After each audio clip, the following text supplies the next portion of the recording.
بسم اللہ الرحمن الرحیم۔ السلام علیکم ورحمۃ اللہ وبرکاتہ۔ رسول اللہ صلی اللہ علیہ وآلہ وسلم کی طرف سے حضرت علی رضی اللہ تعالی عنہ کو مغفرت کے لیے سکھائے گئے کلمات: لا الہ الا اللہ العلی العظیم، لا الہ الا اللہ الحلیم الکریم، سبحان اللہ رب السماوات السبع ورب العرش العظیم، والحمد للہ رب العالمین۔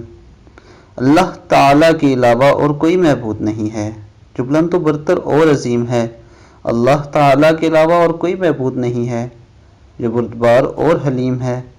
اللہ کی ذات ہر عیب سے پاک ہے، جو سات آسمانوں اور عظیم عرش کا پروردگار ہے، اور ہر طرح کی حمد تو اللہ تعالیٰ کے لیے مخصوص ہے جو تمام جہانوں کا پروردگار ہے۔